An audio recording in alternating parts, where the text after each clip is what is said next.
bolehkah? Nah, ini juga banyak pertanyaan demikian. Iya. Nah, biasanya kita tawari program ini, ya, karena kan biasanya kan bisa melihat langsung disembelih, Iya. dibagi, ya habis pada waktu itu ya. Betul. Nah, kemudian timbullah pertanyaan. Baiklah, jadi bolehkah kurban dibuat kemas seperti ini? Menurut fatwa Majelis Ulama Indonesia nomor 37 tahun 2019 ya, tanggal 7 Agustus tentang pengawetan dan pendistribusian daging kurban dalam bentuk olahan.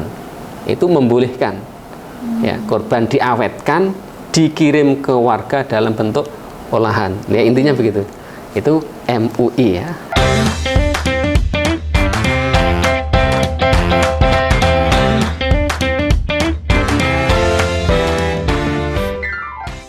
Assalamualaikum warahmatullahi wabarakatuh. Halo sobatmu, kembali lagi ke channel YouTube kami. Di sini saya Cantika. Pada kali ini kita akan membahas tentang kurban rendangmu lazismu Kota Salatiga. Seperti yang kita ketahui bersama ya sobatmu semuanya, bahwasanya beberapa waktu yang akan datang kita akan melangsungkan Hari Raya Idul Adha, di mana otentiknya kita sebagai masyarakat muslim memiliki kewajiban untuk berkurban seperti itu. Nah, kali ini kita kedatangan narasumber yaitu Bapak Marijo yang akan memberikan penjelasan terkait kurban rendangmu itu sendiri ya Bapak ya. Apa kabar Pak? Alhamdulillah, baik. Oke Pak.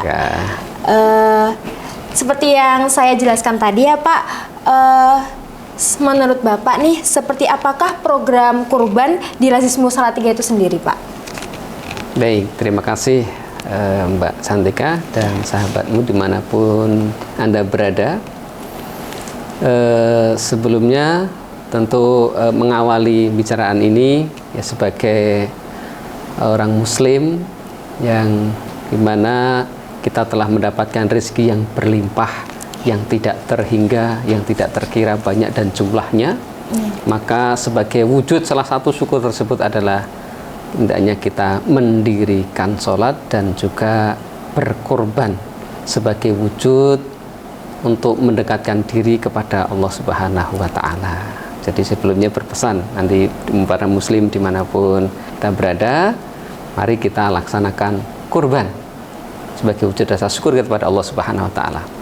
Nah, terkait dengan kurban ya, saya kira sudah lazim kita pahami dimanapun cara-cara melaksanakan kurban, tetapi di Lazismu Salatiga dan Lazismu secara nasional ada satu program yang inovasi ya, inovasi dalam rangka bagaimana kurban tersebut dagingnya yang biasanya kalau saat hari H itu kan melimpah ya Mbak ya, di mana-mana, apalagi yang sudah muslimnya kesadarannya tinggi, kemudian wilayahnya itu kecil, itu bisa surplus daging gitu ya. Nah, kalau di situ biasanya berhari-hari dagingnya itu ya baginya karena banyak, kadang numpuk ya, numpuknya ada di pendingin, lemari pendingin.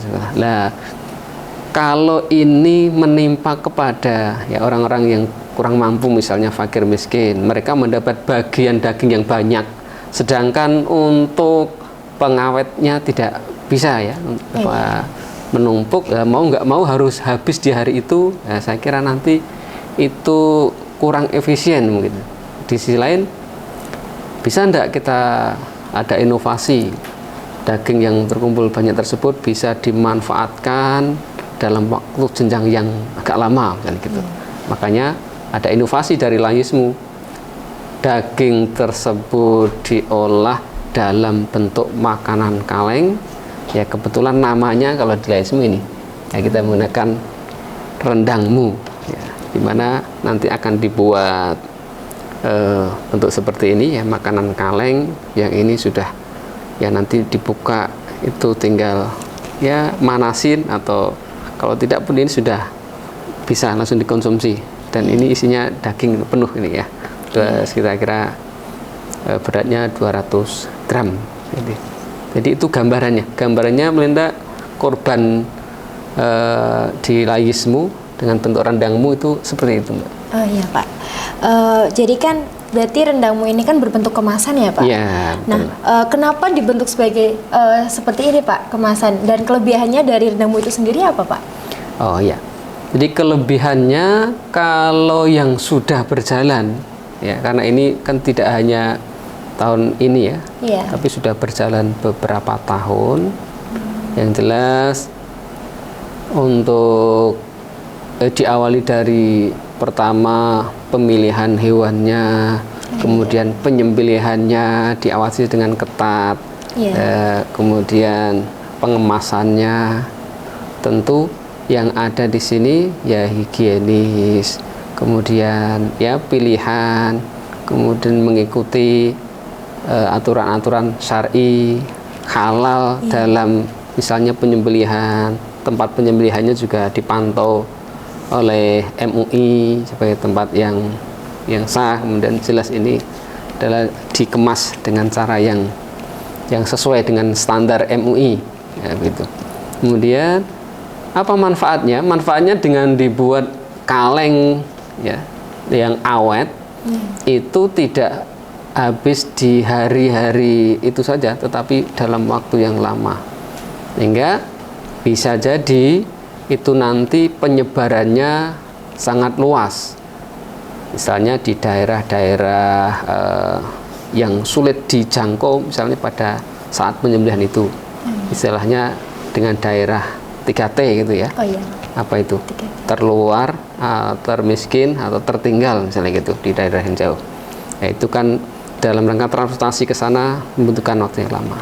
Bisa juga dengan kondisi ketahanan pangan seperti ini, misalnya itu dikembalikan kepada ya orang-orang yang berhak menerima daging kurban di perkampungan pun, itu juga mereka akan bisa memanfaatkan daging tersebut dalam jangka waktu yang agak lama. Saya sendiri juga dapat ini karena saya termasuk mukorib ya, orang yang ikut berkorban program rendangmu, sehingga saya mendapat bagian sepertiga. Nah, ya, sepertiga itu di rumah ada persediaan. Jadi kalau kadang-kadang ya masih bisa kita berikan kepada tetangga, kepada saudara, atau misalnya sebagai apa ya, bentuk publikasi atau juga sosialisasi. Nah, kadang-kadang juga pas tidak punya lauk itu anak-anak itu bisa itu langsung kita pakai rendangmu gitu. Jadi itu ya manfaatnya lama, kemudian tidak harus habis pada waktu itu. Kadang juga ketika ada bencana alam, ya bencana alam yang di situ biasanya kan kalau masak langsung itu juga agak susah. Kalau nasi bungkus juga nanti pendistribusiannya jangan-jangan belum sampai di tempatnya sudah basi. Nah, itu kan banyak sekali itu manfaatnya. Tetapi kalau dibuat seperti ini, ya ini sudah bergizi, kemudian higienis, ya tentunya ini sangat layak juga dikonsumsi misalnya kepada masyarakat-masyarakat yang itu tadi ya, misalnya ada bencana alam, pernah ya banjir nggak bisa masak macam-macam, atau tanah longsor, kita sering gitu.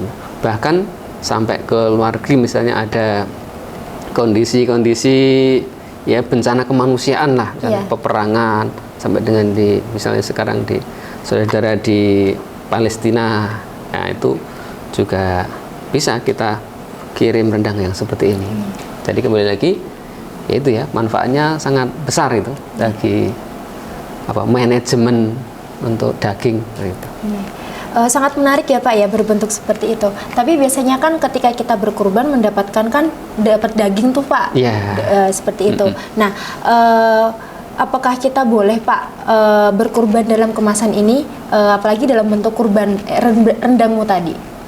Oh baik, ya bolehkah? Nah ini juga banyak pertanyaan demikian. Nah, biasanya kita tawari program ini, ya, karena kan biasanya kan bisa melihat langsung disembelih, dibagi, ya habis pada waktu itu ya. Betul. Nah, kemudian timbullah pertanyaan. Baiklah, jadi bolehkah kurban dibuat kemasan seperti ini? Menurut fatwa Majelis Ulama Indonesia, nomor 37 tahun 2019 ya, tanggal 7 Agustus tentang pengawetan dan pendistribusian daging kurban dalam bentuk olahan.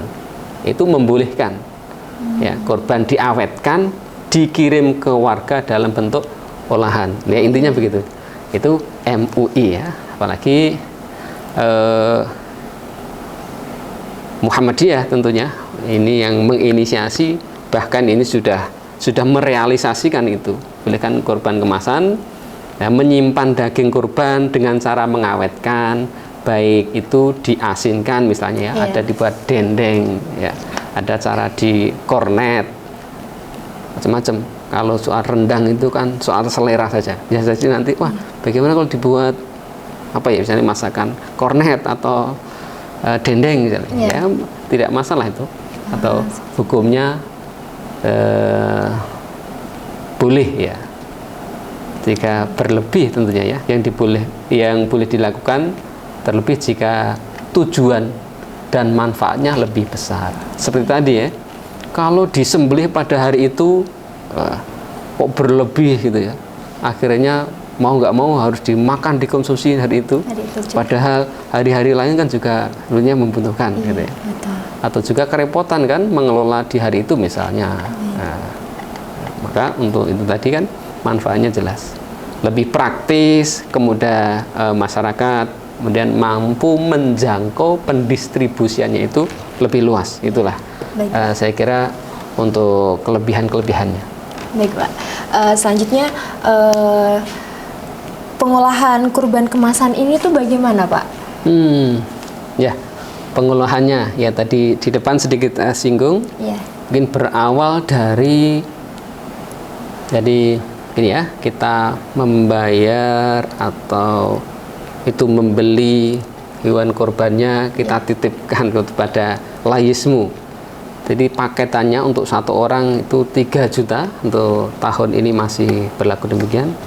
Kemudian kalau belinya satu sapi itu 21 juta, itu nanti dipilihkan hewannya di sana, kemudian nanti penyembelihannya ya, juga memilih di RPH atau ya, rumah penyembelihan hewan.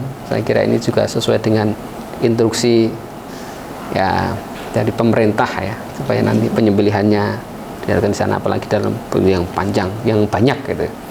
Dan kemudian itu nanti disembelih ya, menyembelihnya itu ya sesuai dengan ketentuan di tanggal 10 ya, Dzulhijjah atau ya 11, 12, 13 ya, atau di hari-hari tasyrik gitu.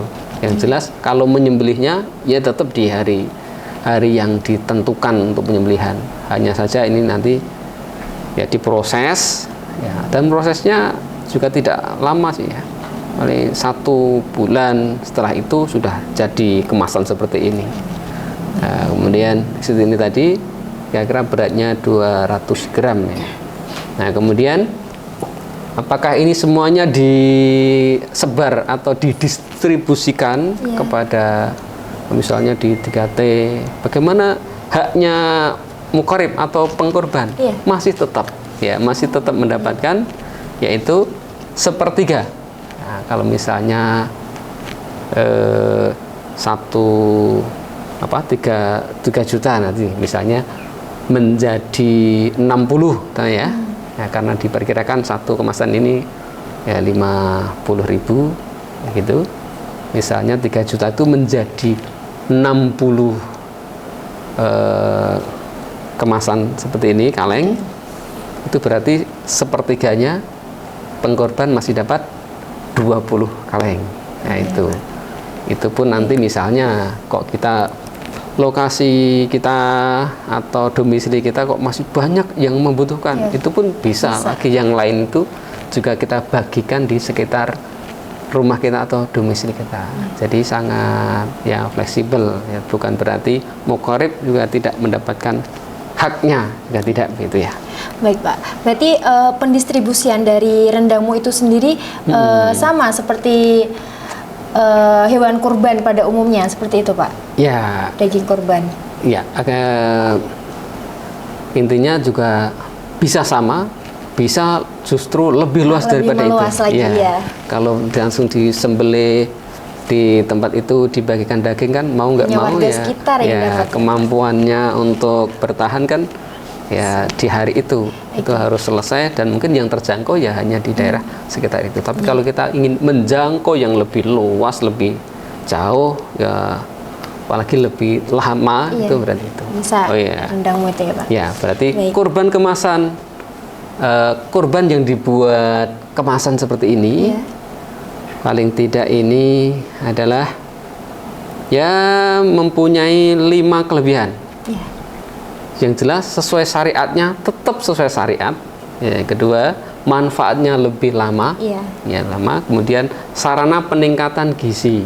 Ya, jadi nanti misalnya ada program-program yang lain, tidak harus ini, bisa menyatu. Misalnya ada sinergi dengan pemerintah, ada peningkatan gizi, penanganan stunting, ya misalnya itu bisa. Gitu. Praktis, higienis, ya praktis higienis, kemudian tahan lama sudah jelas dan enak loh Mbak. Iya Pak. Baik Pak. Jadi jika sobatmu ingin apa ya Pak, mengimplementasikan turut ikut, berapa biaya kurban kemasan ini Pak? Oh ya, tadi saya sampaikan bahwa rendangmu ya, kalau ingin kurban dijadikan rendangmu, satu orangnya ya 3 juta. Ya, tapi kalau misalnya pengen beli 1 sapi ya boleh, berarti 21 juta rupiah. Jadi sudah cukup. Berarti selanjutnya kemana harus membayarnya Pak? Dalam 3 juta itu ataupun 1 sapi? Era sekarang sangat mudah sekali, dan Layismu memberikan pelayanan yang excellent ya, pokoknya melayani sepenuh hati ya. Bisa nanti lihat ya di kontak person ya nanti ya, di kontak person, benar ada di web, atau langsung datang ke kantor ya Layismu Kota Salatiga yang berada di Jalan LMU Adi Sucipto nomor 13, biasanya Kalicacing lah gitu. Satu atap, satu tempat di kantor PDM Kota Salatiga. Atau misalnya mau dijemput juga boleh. Bisa ya Pak ya? Tinggal kontak saja, tinggal telepon ya, komunikasi biar dijemput ke rumahnya. Gitu. Baik, terima kasih Pak Marijo.